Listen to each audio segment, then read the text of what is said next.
ነፃነት እንጠብቅሻለን አለብን አደራ ኢትዮጵያችን ኑሪ እኛም ባንቺ እንኩራ።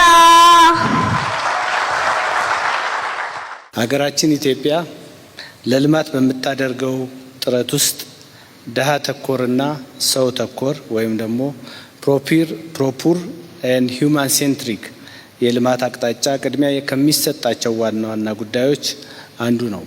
ይህ ከሁሉም በላይ በቀዳማይ የልጅነት የእድሜ ክልል ይጀምራል። ሀገር የምትሰራው በልጆች ነው። ልጆቿ በአካል በመንፈስ እና በአእምሮ በሚገባ ታንጸው የተገነቡላት ሀገር በሚገባ ትታነጻለች።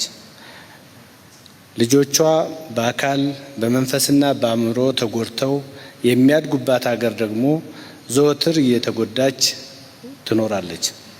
ልጅነት ተመልሶ አይመጣም የሚል የሀገራችን አባባል አለ።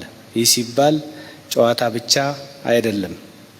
የልጅነት ጉዳት ተመልሶ ሊጠገን ስለማይችል ጭምር ነው። መንግስታችን በቀዳማይ ልጅነት ላይ ትኩረት ሰጥቶ የሚሰራውም ለዚሁ ነው። የኢፌዴሪ መንግስት ለህፃናት ሁለንተናዊ እድገት እና ጥበቃ ያለው ልዩ ትኩረት በህገ መንግስታችን የተደነገገ ነው። ከህገ መንግስቱ በማስከተልም ልዩ ልዩ የማስተባበሪያ ፖሊሲዎቻችንና ስትራቴጂዎቻችንን ቀርጸናል። የህግ ማዕቀፎች አዘጋጅተናል። እነዚህም በተግባር ላይ በማዋል ውጤት ያመጡ ስራዎች እየተከናወኑ ይገኛሉ። ለዚህ ማሳያ የሚሆነው ሀገር አቀፍ የቀዳማይ ልጅነት ልማትና ትምህርት የፖሊሲ ማዕቀፍ በ2003 ዓ.ም ጸድቆ በ2015 ደግሞ እንደገና ማሻሻያ ተደርጎበት በስራ ላይ ውሏል። ከዚህ በተጨማሪ በ2017 የጸደቀው አጠቃላይ የትምህርት አዋጅ ነፃና አስገዳጅ የቅድመ አንደኛ ደረጃ ትምህርት እንዲሰጥ ይደነግጋል። ይህንንም መሰረት በማድረግ ከ35,000 በላይ የቅድመ አንደኛ ደረጃ ትምህርት ቤቶች በመላው የሀገሪቱ ክፍል ተዘጋጅተው አገልግሎት እየሰጡ ይገኛሉ። በተጨማሪም የፌዴራል መንግስት ሰራተኞች አዋጅ የመንግስት መስሪያ ቤቶች በቀን አገልግሎት የሚሰጡ የህፃናት የእንክብካቤ ማዕከላትን እንዲያቋቁሙ ይደነግጋል። በዚህ መሰረት በመንግስት ተቋማት የህፃናት ማቆያ ማዕከላት ተከፍተው አገልግሎት እየሰጡ ይገኛሉ። ከዚህም ባሻገር ሀገራችን የህፃናትን ደህንነት ለማሻሻል የሚያስችል ጉልህ ብሔራዊ መርሃ ግብር ጀምራለች። የሰቆጣ ቃል ኪዳን አማካኝነት የ15 ዓመት ፍኖተ ካርታ ተዘጋጅቶ ከ2 ዓመት በታች በሆኑ ህፃናት ላይ የሚደርሰውን መቀንጨር በ2022 ዓመተ ምህረት ዜሮ ለማድረስ እየተሰራ ይገኛል። ከ2008 ዓመተ ምህረት የሙከራ ትግበራ ጀምሮ በአሁኑ ሰዓት በሀገር አቀፍ ደረጃ የማስፋፊያ ስራዎች እየተከናወኑ ይገኛሉ። የሰቆጣ ቃል ኪዳን በፌዴራል መንግስት ከፍተኛ ትኩረት ተሰጥቶት በብሔራዊ የምግብና ስርዓተ ምግብ ካውንስል እየተመራ ነው። እንዲሁም በብዝሃ ዘርፍ ተጠያቂነትን ለማስፈን የጋራ እቅድና በየ6 ወሩ በከፍተኛ መድረክ ግምገማ እየተደረገ አመርቂ ውጤትም እያስመዘገበ ነው። እነዚህን ስትራቴጂዎችና የህግ ማዕቀፎች በብቃት ተግባራዊ ለማድረግ ብቁ የሰው ኃይል አቅም ያስፈልጋል። ይህንንም ለመገንባት ከፍተኛ ኢንቨስትመንት እየወጣ ነው። በእነዚህ የተቀናጁ ጥረቶች ኢትዮጵያ ለዘላቂ የልማት ግቦችና ለህፃናት መብት ጥበቃ የገባቻቸውን ቃል ኪዳኖች ወደ ተግባር እየለወጠች ትቀጥላለች።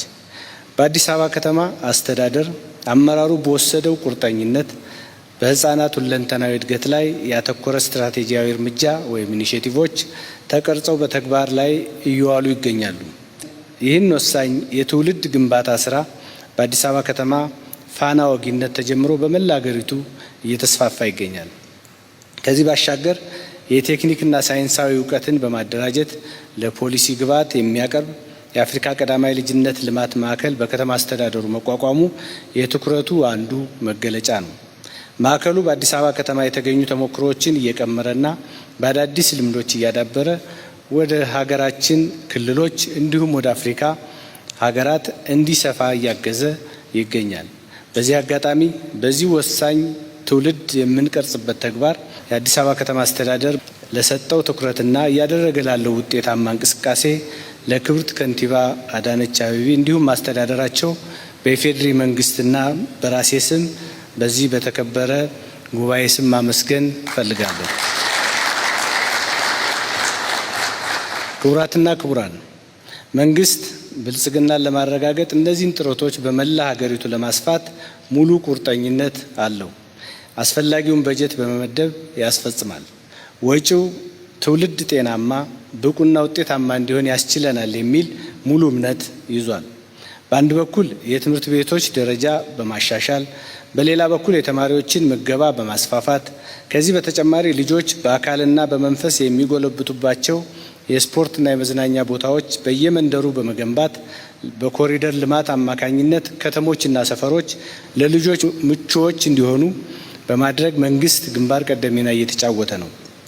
የሌማት ትሩፋት አንዱ ግብ የተሟላ ጤና ያላቸው ህጻናት ማፍራት ነው። በአምራች ኢንዱስትሪ ስራችን ውስጥ አልሚ ምግቦችን በሀገር ውስጥ ለማምረት እየሰራን ነው።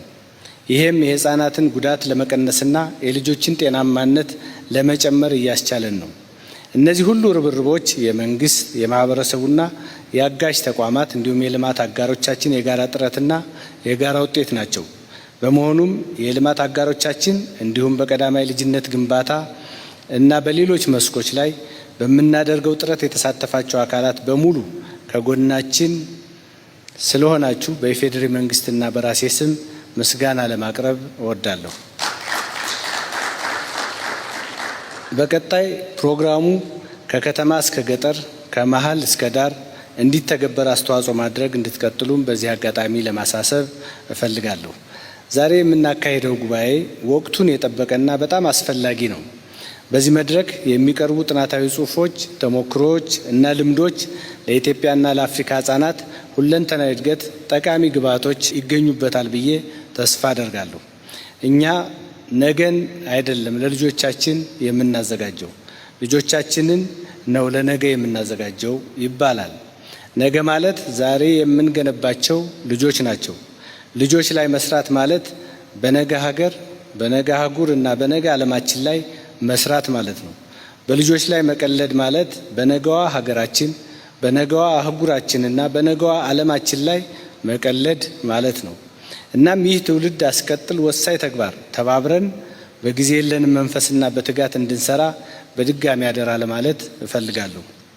በመጨረሻም እንኳን የምድረ ቀደምት መዲናና የአፍሪካ ዲፕሎማሲ ማዕከል ወደ ሆነችው እንደ ስሟ አዲስ አበባ ለተባለችውና ለሆነችው አዲስ አበባችን በሰላም መጣችሁ እያልኩ የአዲስ አበባ ቆይታችሁ የተሳካ ይህ የምናደርገው ጉባኤና ኮንፈረንስም ስኬታማ እንዲሆን እመኛለሁ።